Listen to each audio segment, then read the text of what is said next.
Chapter 5.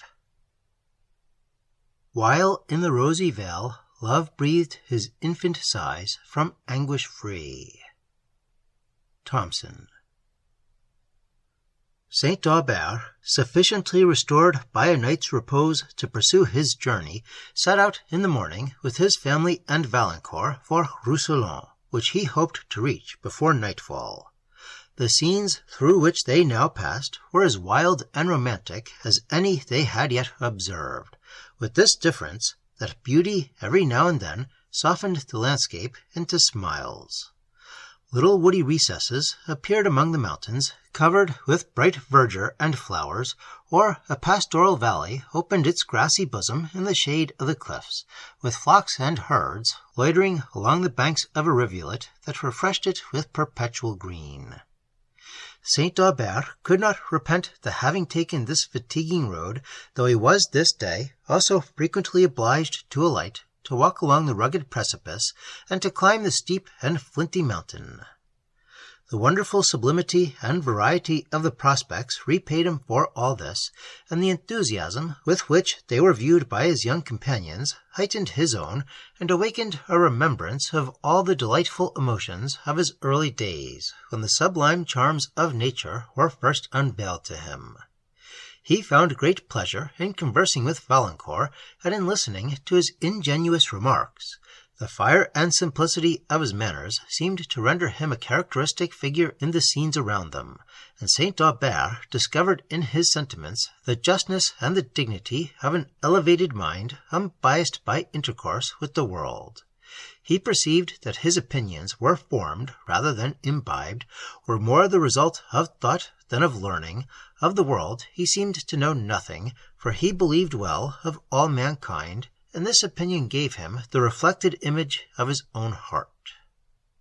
St. Aubert, as he sometimes lingered to examine the wild plants in his path, often looked forward with pleasure to Emily and Valancourt as they strolled on together, he, with a countenance of animated delight, pointing to her attention some grand feature of the scene, and she, listening and observing with a look of tender seriousness that spoke the elevation of her mind. They appeared like two lovers who had never strayed beyond these, their native mountains, whose situation had secluded them from the frivolities of common life, whose ideas were simple and grand, like the landscapes among which they moved, and who knew no other happiness than in the union of pure and affectionate hearts. St. Aubert smiled, and sighed at the romantic picture of felicity his fancy drew, and sighed again to think that nature and simplicity were so little known to the world, as that their pleasures were thought romantic. The world, said he, pursuing this train of thought, ridicules a passion which it seldom feels. Its scenes and its interests distract the mind, deprave the taste, corrupt the heart, and love cannot exist in a heart that has lost the meek dignity of innocence. Virtue and taste are nearly the same, for virtue is little more than active taste, and the most delicate affections of each combine in real love. How then are we to look for love in great cities, where selfishness, dissipation, and insincerity supply the place of tenderness, simplicity, and truth? It was near noon, when the travellers, having arrived at a piece of steep and dangerous road, alighted to walk. The road wound up an ascent that was clothed with wood, and instead of following the carriage, they entered the refreshing shade. The dewy coolness was diffused upon the air, which, with the bright verdure of turf that grew under the trees, the mingled fragrance of flowers and of balm, thyme, and lavender that enriched it, and the grandeur of the pines, beech, and chestnuts that overshadowed them, rendered this a most delicious retreat. Sometimes the thick foliage excluded all view of the country. At others it admitted some partial catches of the distant scenery, which gave hints to the imagination to picture landscapes more interesting, more impressive than any that had been presented to the eye. The wanderers often lingered to indulge in these reveries of fancy. The pauses of silence, such as had formerly interrupted the conversations of Valancourt and Emily, were more frequent today than ever. Valancourt often dropped suddenly from the most animating vivacity into fits of deep musing, and there was, sometimes, an unaffected melancholy in his smile, which Emily could not avoid understanding, for her heart was interested in the sentiment it spoke. St. Aubert was refreshed by the shades, and they continued to saunter under them, following, as nearly as they could guess, the direction of the road, till they perceived that they had totally lost it.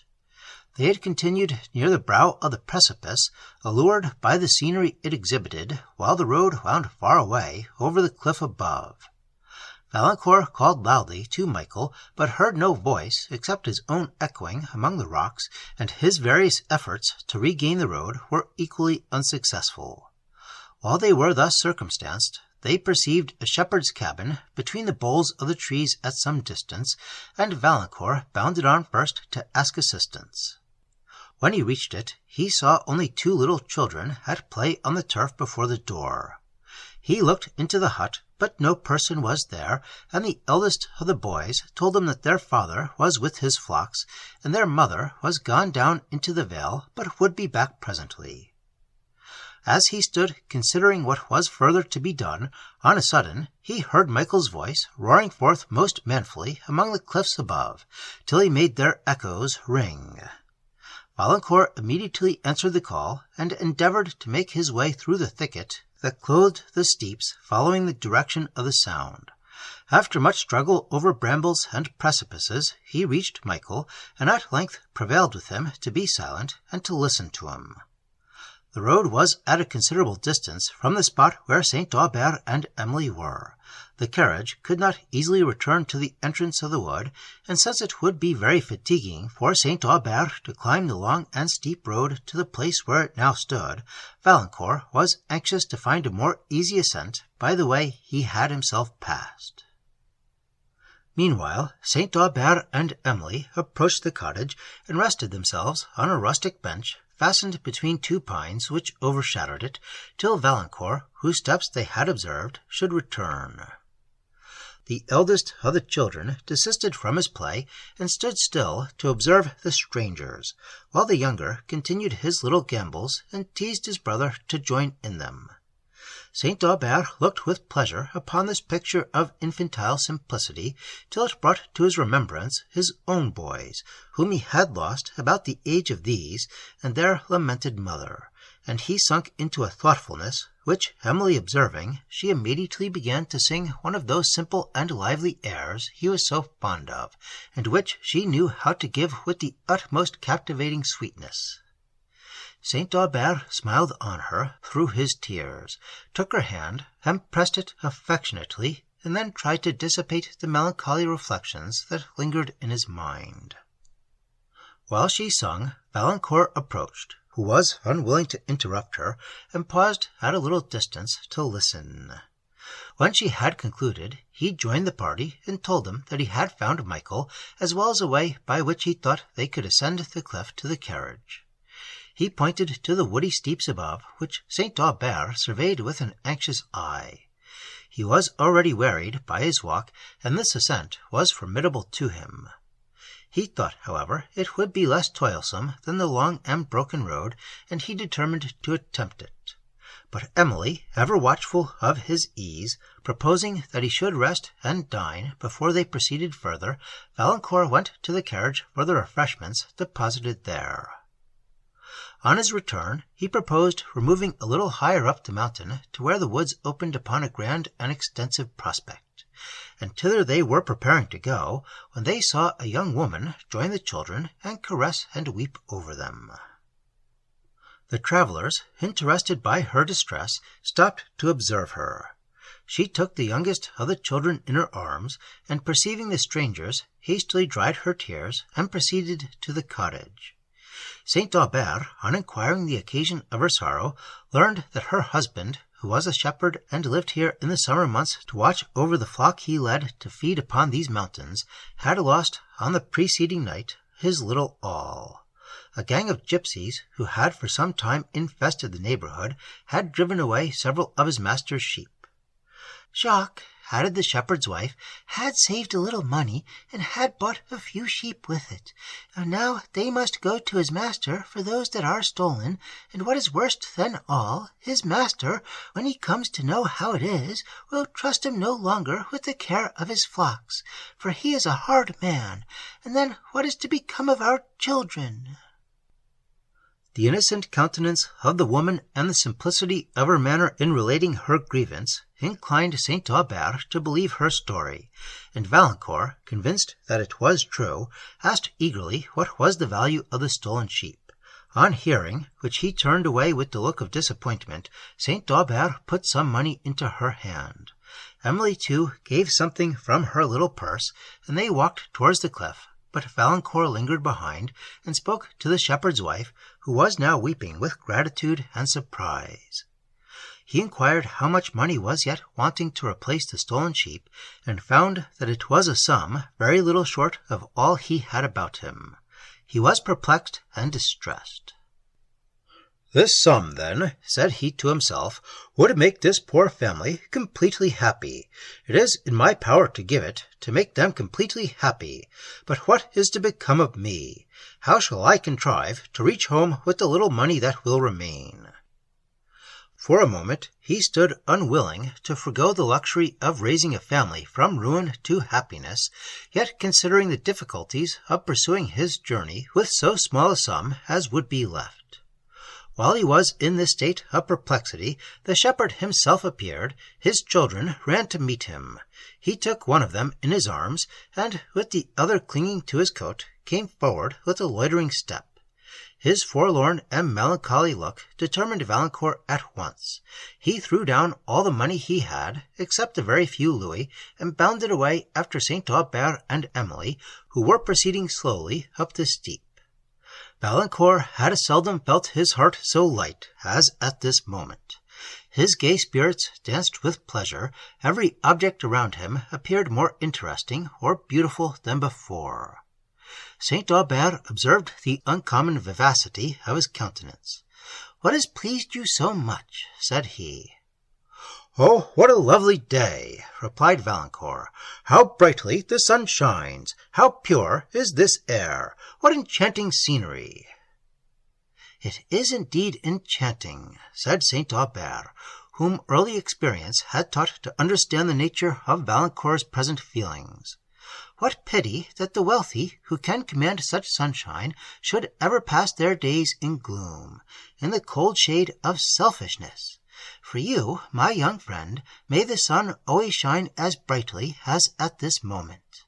May your own conduct always give you the sunshine of benevolence and reason united." Valancourt, highly flattered by this compliment, could make no reply but by a smile of gratitude.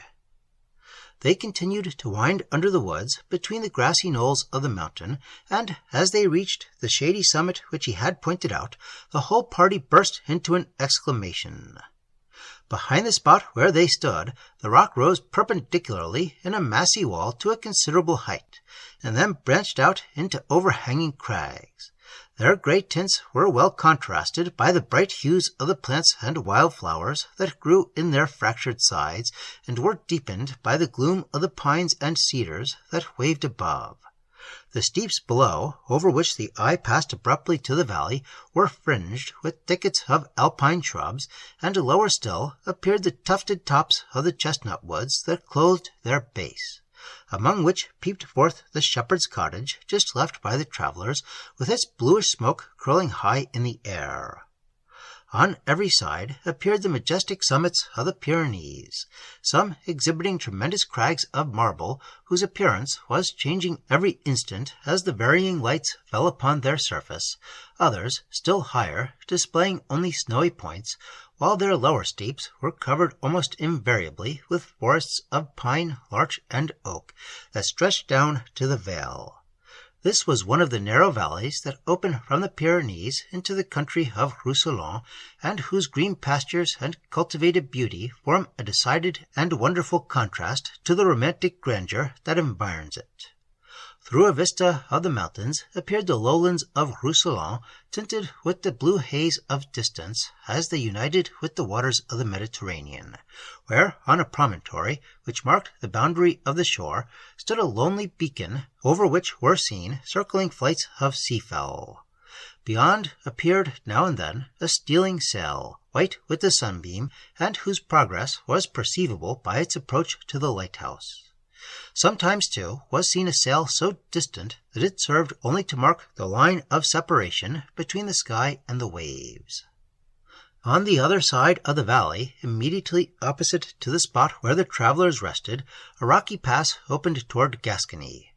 Here no sign of cultivation appeared.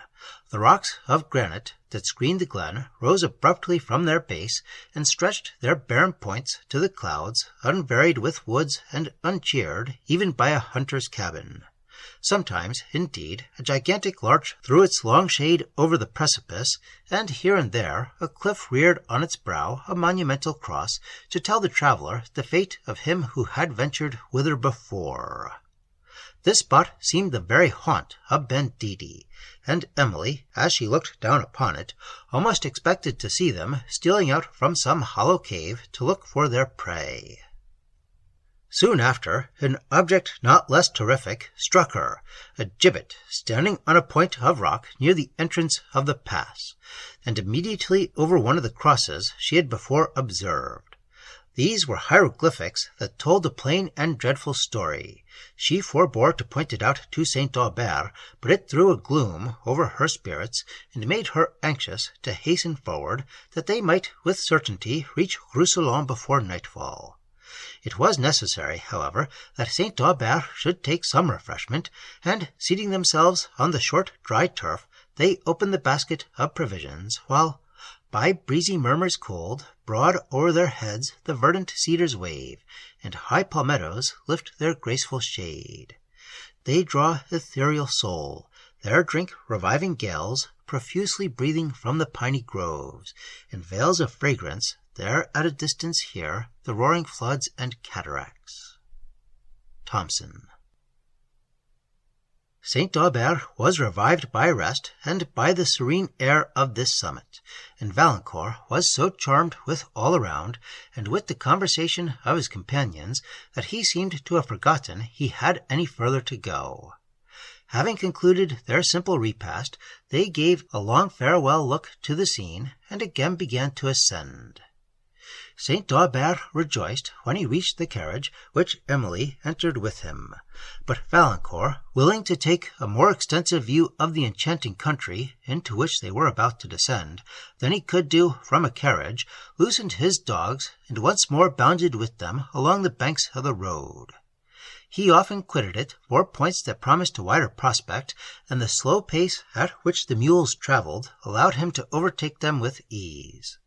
Whenever a scene of uncommon magnificence appeared, he hastened to inform St. Aubert, who, though he was too much tired to walk himself, sometimes made the chase wait while Emily went to the neighbouring cliff.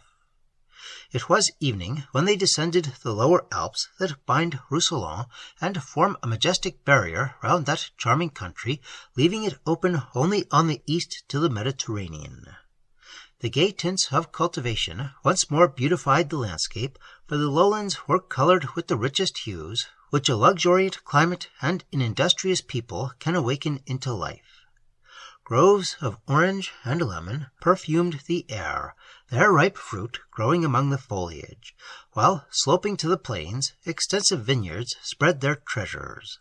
Beyond these, woods and pastures, and mingled towns and hamlets, stretched towards the sea, on whose bright surface gleamed many a distant sail, while over the whole scene was diffused the purple glow of evening. This landscape, with the surrounding Alps, did indeed present a perfect picture of the lovely and the sublime, of beauty sleeping in the lap of horror. The travellers, having reached the plains, proceeded between hedges of flowering myrtle and pomegranate to the town of Arles, where they purposed to rest for the night. They met with simple but neat accommodation, and would have passed a happy evening after the toils and delights of this day, had not the approaching separation thrown a gloom over their spirits. It was St. Aubert's plan to proceed on the morrow to the borders of the Mediterranean and travel along its shores into Languedoc, and Valancourt, since he was now nearly recovered, and had no longer a pretence for continuing with his new friends, resolved to leave them here.